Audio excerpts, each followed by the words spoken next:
ഇസ്ലാമിലേക്ക് ഒരാൾക്ക് കടന്നു വരാനുള്ള മാനദണ്ഡമാണ് ഷഹാദത്ത് കലിമ മനസ്സറിഞ്ഞ് നാവുകൊണ്ട് പ്രഖ്യാപിക്കുക എന്നത്. ഇസ്ലാമിക പ്രമാണങ്ങൾ പഠിപ്പിക്കുന്നത് പ്രകാരം ലോക മുസ്ലിമീങ്ങൾ അങ്ങനെയാണ് വിശ്വസിച്ചു പോരുന്നത്. എന്നാൽ ഇസ്ലാമിൽ നിന്ന് പുറത്താണെന്ന് പ്രഖ്യാപിക്കാനുള്ള ഒരു പുതിയ ഷഹാദത്ത് കലിമയുമായിട്ടാണ് അനസ് മൗലവി പ്രത്യക്ഷപ്പെട്ടിട്ടുള്ളത്. മർക്കസിലെ തിരുകേശവുമായി ബന്ധപ്പെട്ടുകൊണ്ട് മർക്കസിലുള്ള ഈ തിരുകേശം നബി സല്ലല്ലാഹു അലൈഹി വസല്ലം തങ്ങളുടേതാണ് എന്ന് നിലവിൽ ഇവിടെയുള്ള സുന്നികൾ പറയുകയും വിശ്വസിക്കുകയും ചെയ്തു പോരുന്നുണ്ട്. എന്നാൽ അതൊന്ന് തലതിരിച്ചു പിടിച്ച് ഈ മുടി നബി സല്ലല്ലാഹു അലൈഹി വസല്ലം തങ്ങളുടേതാണ് എന്ന് പറഞ്ഞാൽ ഇസ്ലാമിൽ നിന്ന് പുറത്താക്കി കളയുമെന്നാണ് അനസിന്റെ ഭീഷണി. സ്വാഭാവികമായും അങ്ങനെ പറയാൻ തന്റെ ഇടമുണ്ടോ എന്നൊക്കെ വലിയ വായിൽ വലിയവരെ തന്നെ അനസ് മൗലവി വെല്ലുവിളിക്കുന്നുണ്ട്. എന്നാൽ ആ വെല്ലുവിളി നമ്മൾ നിസ്സങ്കോചം അങ്ങ് സ്വീകരിച്ചു കളഞ്ഞു. ഈ വിഷയത്തിൽ ഷഹാദത്ത് കലിമ താങ്കൾ പറഞ്ഞതുപോലെ ഞങ്ങൾ അങ്ങ് പ്രഖ്യാപിച്ചു തരാം, പക്ഷെ നിങ്ങൾ പുറത്താക്കുമെന്ന് പറഞ്ഞതിന് ഒരു ക്ലാരിറ്റി വേണം. വഹാബി തൗഹീദ് പ്രകാരം നിലവിലിവിടെയുള്ള സുന്നികൾ ഇപ്പോ എവിടെയാണ് നിലവിലുള്ളത്? അവർ ഇസ്ലാമിന്റെ അകത്തോ പുറത്തോ?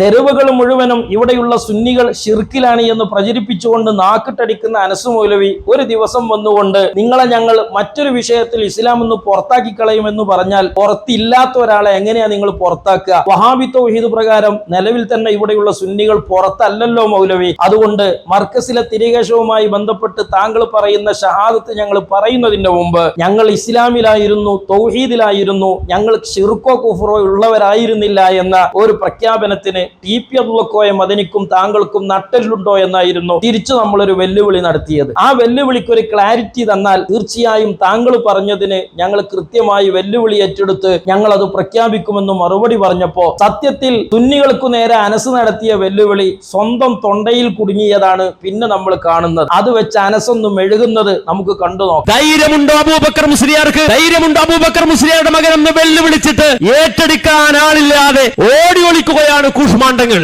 എന്ന് ആരെ പറഞ്ഞു മൗലവി? ഇനി ശേഷം താങ്കൾ ഞങ്ങൾ ഏറ്റെടുത്തു എന്ന് തന്നെ പറയുന്നുണ്ടല്ലോ. മൗലവിന്റെ ഓരോരോ ആഗ്രഹങ്ങൾ. മൗലവിമാരെ, നിങ്ങളൊക്കെ ഒന്നിച്ചു നിന്ന കാലത്ത് നിങ്ങളുടെ മുന്നിൽ നിന്ന് ഈ വിഷയത്തിൽ എന്നല്ല ഒരു വിഷയത്തിലും ഓടി ഒളിക്കേണ്ട അവസ്ഥ ഉണ്ടായിട്ടില്ല, ഇനി ഉണ്ടാവുകയുമില്ല. താങ്കളുടെ ഓരോ ആഗ്രഹമാണല്ലോ ഞങ്ങൾ ആലോചിച്ചു നോക്കുന്നത്. ധൈര്യമില്ല എന്ന് മൂപ്പരെന്നെ വിധി പറയാം. മൂപ്പരെന്നെ വിചാരണ നടത്തുക, മൂപ്പരെന്നെ വിധി പറയാം. ആര് പറഞ്ഞു ധൈര്യമില്ലാന്ന്? സ്വന്തം ധൈര്യക്കുറവ് മറച്ചു പിടിക്കാൻ മൗലവി നടത്തുന്ന അതര വ്യായാമങ്ങളായി ഇതൊക്കെ. നിങ്ങൾ പറയുന്നത് ഹക്കാണെങ്കിൽ ഇത്രയും ആൾബലവും അതുപോലെ തന്നെ ഇത്രയും സെറ്റിംഗ്സും ഇത്രയും പണവും ഇത്രയും അധികാരത്തിലും സ്വാധീനവും ഒക്കെ ഉണ്ടായിട്ട് ആയിരക്കണക്കിന് മുസ്ലിയാക്കന്മാരെ ശിഷ്യന്മാരായി പറഞ്ഞു വിട്ട അബൂബക്കർ മുസ്ലിയാരോടാണ് പറയുന്നത്, നിങ്ങൾക്ക് പറയാൻ ധൈര്യമുണ്ടോ ഈ മുടിയുടെ ഉടമയാണ് ഞങ്ങൾ റസൂൽ എന്ന്? അത് തന്നെയല്ലേ മൗലവി നിലവിൽ ഞങ്ങൾ പറഞ്ഞുകൊണ്ടിരിക്കുന്നത്. മർക്കസിലുള്ളത് തിരുകേശമാണ്, നബി സല്ലല്ലാഹു അലൈഹി വസല്ലം തങ്ങളുടെ മുടിയാണ് എന്ന് പറഞ്ഞാൽ താങ്കൾ ഈ പറഞ്ഞ മാനിന്യലയിലുള്ളത് ഒന്ന് തലതിരിച്ചു പറഞ്ഞു എന്നല്ലാതെ എന്താ പൈല അർത്ഥ വ്യത്യാസമുള്ളത് മൗലവി? അന്ന് ഞങ്ങൾ വിധി എഴുതും, നിങ്ങൾ മുർത്തദ്ദുകളാണ്, ഇസ്ലാമിൽ നിന്ന് പുറത്തു പോയവരാണ്. അല്ല മൗലവി, നിലവിൽ തന്നെ നിങ്ങളൊക്കെ തെരുവിൽ പറഞ്ഞുകൊണ്ടിരിക്കുന്നത് ഇവിടെയുള്ള സുന്നികൾ മമ്പുറം മക്കാമിൽ പോയി പൂജ ചെയ്യുന്നുണ്ട്, ഇവിടെയുള്ള പള്ളികളിലെ ഉസ്താദുമാർ പൂജാരിക്ക് സമന്മാരാണ് എന്നല്ലേ? അത് ചില മൗലവിമാർ പ്രത്യക്ഷമായി പറയുന്നു, താങ്കളെപ്പോലുള്ളവൾ പരോക്ഷമായി പറയുന്നു എന്നതല്ലാതെ എന്താ വ്യത്യാസമുള്ളത്? താങ്കൾ ഈ പുറത്താക്കുമെന്ന് പറഞ്ഞതിനാണ് ഒരു ക്ലാരിറ്റി വേണ്ടത്. വഹാബി തൗഹീദ് പ്രകാരം ഞങ്ങൾ ഇപ്പൊ അകത്താണോ പുറത്താണോ? ഇതായിരുന്നു താങ്കളുടെ വെല്ലുവിളി ഏറ്റെടുത്ത് ഞാൻ ചോദിച്ച ചോദ്യം. ആയിരക്കണക്കിന് ശിഷ്യന്മാരിൽ വിനീതനായ ഈ ഒരു സാധു താങ്കളുടെ വെല്ലുവിളി തന്റെ ഇടത്തോടെ ഏറ്റെടുത്തിട്ടുണ്ട്. അത് തന്നെ തങ്ങൾക്ക് ഏറ്റിയാൽ പൊന്താ മാത്രം ഉണ്ടെന്നാണ് ഇന്നലെ താങ്കളുടെ പ്രസംഗം കേട്ടപ്പോൾ മനസ്സിലായത്. റസൂലുള്ളാഹിന്റെ റിസാലത്തിൽ കരിഞ്ചന്ത നടത്തിയ വഞ്ചകന്മാരാണ് എന്ന് ഞങ്ങൾ തുറന്ന് പ്രഖ്യാപിക്കുമെന്ന് കഴിഞ്ഞ ദിവസവും എറണാകുളത്ത് വെച്ചുകൊണ്ട് ഞങ്ങൾ വെല്ലുവിളിച്ചു. നിങ്ങളുടെ പ്രഖ്യാപനം ഹംകിന്റെ വാക്ക് ചെവിക്കു പുറത്തി എന്നല്ലാതെ എന്ത് വിലയാ മുസ്ലിം സമുദായത്തിൽ അതിനുള്ളത്? പോകട്ടെ മൗലവി, താങ്കളുടെയൊക്കെ ഈ പ്രഖ്യാപനങ്ങൾ ഇന്ന് മുജാഹിദുകൾ തന്നെ പൂർണ്ണമായി സ്വീകരിക്കാൻ താങ്കളുടെ കൂടെയുണ്ടോ? മുജാഹിദീകളിൽ തന്നെ വലിയൊരു വിഭാഗം ആളുകൾ നിങ്ങളെ കുഫ്റിന്റെയോ ഷിർക്കിന്റെയോ ആളായി പരിചയപ്പെടുത്തുന്ന കാലത്തല്ലേ നിങ്ങളുള്ളത്? സ്വന്തമായി എഴുന്നേറ്റ് നിൽക്കാൻ കഴിയാത്ത താങ്കൾ ഇങ്ങനെ സെവൻസ് ഫുട്ബോളിൽ ഗോൾ അടിക്കുമെന്നൊക്കെ പ്രഖ്യാപിക്കുന്നത് എന്തൊരു വിരോധാഭാസമാണ്. ഇന്ന് ഞാൻ ഇങ്ങോട്ട് വരുമ്പോ ഒരു ലിങ്ക് ഒരാൾ ഇട്ടിട്ട് പറഞ്ഞു, ഒരു സഖാഫി അത് ഏറ്റെടുത്തിട്ടുണ്ട്.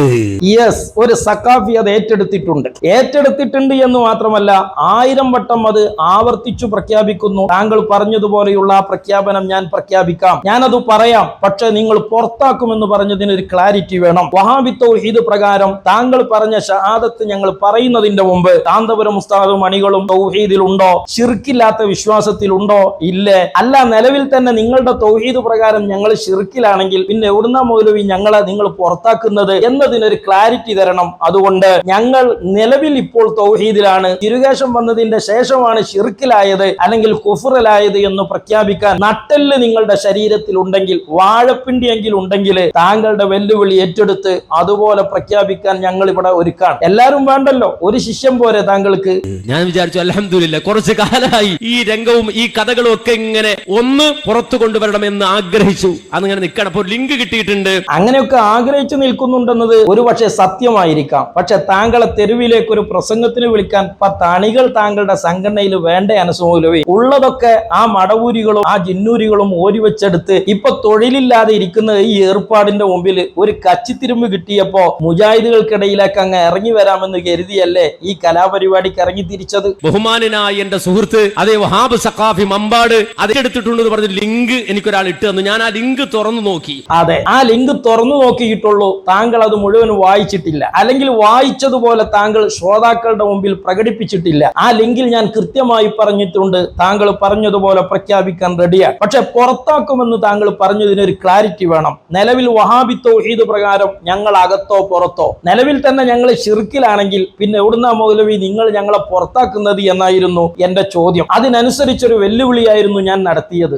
എന്നാൽ അവിടെ കടന്ന് മെഴുകുന്ന അനസ് മൗലവിയെയാണ് ഇനി നമ്മൾ കാണുന്നത്. അപ്പോ അച്ചിരി, ഒരു വണ്ടിയിൽ നിന്ന് വീണ ചിരിയുണ്ടല്ലോ അനസ് മൗലവി, അണികളെ പൊട്ടീസാക്കാനും കോട്ടിമാട്ടാനുള്ള ഒരു വെറുംചിരിയായി പോയി. അത് എന്താ രസം എന്നറിയോ? ആ ബഹുരസം അതിൽ രേഖപ്പെടുത്തിയത് എന്താന്ന് ചോദിച്ചാൽ അതെ വെല്ലുവിളി ഏറ്റെടുത്തിരിക്കുന്നു. പക്ഷേ യെസ്, അത് ഏറ്റെടുത്തിട്ടുണ്ട്. പക്ഷെ നിലവിൽ ഞങ്ങൾ അകത്തോ പുറത്തോ എന്ന് നിങ്ങൾ പ്രഖ്യാപിക്കണം. നിങ്ങൾ പറയുന്നത് പോലെയുള്ള ഈ ഷഹാദത്ത് ഞങ്ങൾ പറയുന്നതിന്റെ മുമ്പ് ഞങ്ങൾ തൗഹീദിലായിരുന്നെങ്കിലല്ലേ നിങ്ങൾക്ക് ഞങ്ങളെ പുറത്താക്കാൻ കഴിയുള്ളൂ. വഹാബി തൗഹീദ് പ്രകാരം ഞങ്ങൾ അകത്തോ പുറത്തോ എന്നാണ് താങ്കൾ പറയേണ്ടത്. അതിനു മുമ്പ് ഞങ്ങൾ മുസ്ലിങ്ങളാണ് എന്ന് നിങ്ങൾ സമ്മതിക്കണം. എങ്കിലല്ലേ പിന്നെ പുറത്തു പോകാനെ കുറിച്ച് ആലോചിക്കേണ്ടുള്ളൂ. യെസ്, കാര്യം മൗലവിക്ക് മനസ്സിലായിക്കണ്. മുമ്പിലിരിക്കുന്ന കുഞ്ഞാടുകൾക്ക് ഇത് മനസ്സിലായോ എന്നറിയില്ല. ഞങ്ങൾ വഹാബി തൗഹീദ് പ്രകാരം അകത്തോ പുറത്തോ എന്നതായിരുന്നു എന്റെ ചോദ്യം. അങ്ങനെ തന്നെയുണ്ട്. ഞങ്ങൾ തൗഹീദിലാണ് എന്ന് 100% ഉറപ്പാണ്. പക്ഷെ നിങ്ങളുടെ വിശ്വാസം പുറത്താക്കാൻ വരുന്ന ആൾക്കാർ നിങ്ങളല്ലേ? അപ്പൊ നിങ്ങളുടെ വിശ്വാസം ഞങ്ങൾ അകത്താകണ്ടേ? അതിനായിരുന്നു ആ വെല്ലുവിളി നടത്തിയത്. അപ്പൊ ഓർക്ക് തന്നെ ഉറപ്പില്ല. എന്തോ എന്ന മറുപടിയാ മൗലവി ഇത്? ഞങ്ങൾക്ക് ഉറപ്പില്ല എന്നാണോ ആ പോസ്റ്റിലുള്ളത്? വഹാബി തൗഹീദ് പ്രകാരം ഷിർക്കായി മുദ്രകുത്തുന്ന തവസ്സുൽ ഇസ്തിഗാസ അടക്കം ഞങ്ങൾ പലതും ചെയ്യുന്നുണ്ട്. അതുകൊണ്ട് നിലവിൽ നിങ്ങളുടെ വിശ്വാസപ്രകാരം ഞങ്ങൾ അകത്തോ പുറത്തോ എന്നല്ലേ ഞാൻ ചോദിച്ചത്? ഇതിന്റെ ഉള്ളിലുണ്ടോ മനസ്സിലാക്കണം. അതിന്റെ കമന്റ്, ഒരു രസകരമായ ഒരു കമന്റ് വേറൊരു മുസ്ലിയാർ അതിനകത്ത് ഇട്ടുണ്ട്. അത് വായിക്കേണ്ട കമന്റ് ആണ്. കമന്റിലേക്ക് പിന്നെ പോകാം. സംഗതി ഞാൻ ചോദിച്ച ചോദ്യത്തിനും നടത്തിയ വെല്ലുവിളിക്കും ഒരു ഉത്തരം കൊണ്ടാ. എന്നിട്ട് വേണം നിങ്ങളുടെ ഷഹാദത്ത് ഞങ്ങൾക്ക് പ്രഖ്യാപിക്കാൻ. അപ്പൊ നിങ്ങൾ അടിച്ചു നോക്കൂ, വെല്ലുവിളി ഏറ്റെടുത്ത് വന്ന ആളെ സംബന്ധിച്ചിടത്തോളം നമ്മൾ ആദ്യം തെളിയിച്ചു കൊടുക്കണം അവർ മുസ്ലിങ്ങളാണ്, ഇസ്ലാമിന്റെ ഉള്ളിലുള്ളതാണ് എന്ന് തെളിയിച്ചു കൊടുക്കണം. ഞങ്ങൾ ഇസ്ലാമിലാണ് തൗഹീദിലാണ് എന്ന് നിങ്ങൾ തെളിയിച്ചു തരേണ്ടതില്ല. പക്ഷെ പുറത്താക്കുന്ന നിങ്ങൾ ഞങ്ങളെ എവിടെ നിന്നാണ് പുറത്താക്കുന്നത് എന്ന് നിങ്ങൾ തെളിയിക്കണം. വഹാബി തൗഹീദ് പ്രകാരം നാഴികക്ക് 40 വട്ടം കവലയിൽ നാളിതുവരെ നിങ്ങൾ നാക്കിട്ടടിച്ചത് ഞങ്ങൾ ഷിർക്കിലാണ് എന്നാ, ഞങ്ങൾ ഇവിടെ അമ്പലത്തിലെ പൂജാരിമാരെ പോലെയാണ് എന്നാ. അങ്ങനെയാണെങ്കിൽ പിന്നെ എവിടുന്ന നിങ്ങൾ ഞങ്ങളെ പുറത്താക്കുന്നത് എന്നതിന് ക്ലാരിറ്റി വേണം എന്നാണ് ചോദിച്ചത് മൗലവി. അത് നമ്മുടെ ബാധ്യത.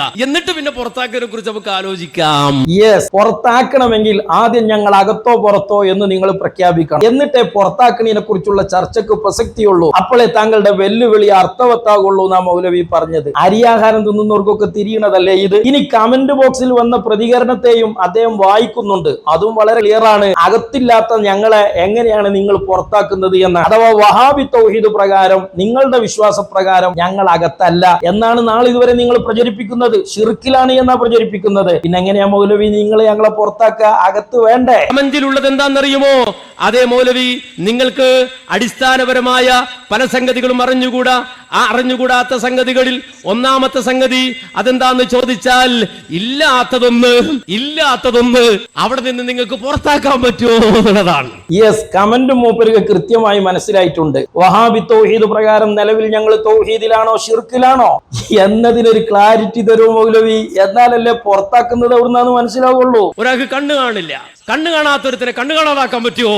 നിങ്ങൾ അടിച്ചേക്ക. യെസ്, വഹാബി തൗഹീദ് പ്രകാരം ഞങ്ങളിപ്പോ കണ്ണ് കാണാത്തോലല്ലേ, പിന്നെ എങ്ങനെ നിങ്ങൾ ഞങ്ങളെ കണ്ണ് കാണാത്തോലാക്കുക എന്നാണ് ആ പ്രതികരണത്തിലുള്ളത്. അഥവാ തൗഹീദ് ഇല്ലാത്തവരല്ലേ, പിന്നെ എങ്ങനെ ഞങ്ങളെ തൗഹീദ് നിങ്ങൾ പുറത്താക്കുമെന്നാണ് നിങ്ങളുടെ വിശ്വാസപ്രകാരം ചോദിക്കുന്നത്. കണ്ണ് കാണാത്ത ഒരാള് അയാളെ ഇനി മൗലവി നിങ്ങൾക്ക് കണ്ണ് കാണാതാക്കാൻ പറ്റുമോ? അത് പറ്റൂല, അത് പറ്റൂല. അതുകൊണ്ട് നിലവിൽ ഞങ്ങൾ അകത്തോ പുറത്തോ വഹാബി തൗഹീദ് പ്രകാരം എന്ന് സമൂഹത്തോട് പറ. താങ്കൾ പറഞ്ഞതുപോലെയുള്ള ഒരു ഷഹാദത്ത് ഞങ്ങൾ പ്രഖ്യാപിക്കുന്നതിന്റെ മുമ്പ് ഞങ്ങൾ അകത്തായിരുന്നു എന്ന് ടി.പി. അബ്ദുൽ കോയ മദനി പ്രഖ്യാപിക്കട്ടെ. ഞങ്ങളിൽ ശിർക്കില്ല എന്ന് നിങ്ങൾ പ്രഖ്യാപിക്കുക. അതിനുള്ള നട്ടെല്ല് കാണിച്ചിട്ട് വെല്ലുവിളി തുടരും മൗലവി. ആ വെല്ലുവിളി ആണത്തത്തോടെ ഏറ്റെടുക്കാൻ കാന്തപുരം ഉസ്താദിന്റെ അരശിഷ്യന്മാര് മതി എന്ന തിരിച്ചറിവ് താങ്കൾക്ക് നല്ലോണമുണ്ട്. ഇതൊക്കെയായിരുന്നു മൗലവിയുടെ വെല്ലുവിളി. അതിന് തിരിച്ചങ്ങോട്ടൊരു വെല്ലുവിളി, മൗലവിന്റെ വെല്ലുവിളി ഏറ്റെടുത്തുകൊണ്ടുള്ള പ്രതികരണവും നടത്തിയപ്പോ സ്വന്തം വെല്ലുവിളി തൊണ്ടയിൽ കുടുങ്ങിയിട്ട് മെഴുകുന്ന രംഗമാണ് നമ്മൾ ഈ കാണുന്നത്. ഇനി തിരിച്ചങ്ങോട്ടൊരു 4 വെല്ലുവിളി തന്നാൽ മൗലവി എന്തായിരിക്കും മൗലവിന്റെ അവസ്ഥ? അത് താങ്ങാൻ മൗലവിക്ക് കഴിയില്ല. ഏതായാലും എന്റെ FB പോസ്റ്റ് താങ്കൾ കിട്ടുതന്ന വിദ്വാനോട് എന്റെ FB-യിൽ ഒന്നുകൂടി കയറി വരാൻ പറയണം. അതിൽ മറ്റൊരു വെല്ലുവിളി കൂടി ഞാൻ നടത്തിയിട്ടുണ്ട്. 2004 അൽമനാറിൽ നിങ്ങൾ എഴുതി വെച്ചൊരു ദൈവമുണ്ട്, വലതുഭാഗമുള്ള ദൈവം. ആ ദൈവം തന്നെയാണ് ഞങ്ങളുടെ അള്ളാഹു എന്ന് പൊതുസമൂഹത്തിന്റെ മുമ്പിൽ വന്നുകൊണ്ടൊന്ന് സാക്ഷ്യം പറയാൻ, ഷഹാദത്ത് പറയാൻ അനസ് മൗലവിയും ടി.പി.യും അടക്കമുള്ള ആളുകൾ തയ്യാറുണ്ടോ? ഉണ്ടെങ്കിൽ നിങ്ങൾ ആരും പിന്നെ പുറത്താക്കേണ്ടി വരില്ല. നിങ്ങളുടെ അൽമനാറിന്റെയും പുരോഹിതന്മാരുടെ പ്രഭാഷണത്തിന്റെയും പിൻബലത്തിൽ നിങ്ങൾ സ്വയം പുറത്തായതായി വഹാബി അണികൾ തന്നെ തിരിച്ചറിവുള്ളവർ മനസ്സിലാക്കിക്കൊള്ളും.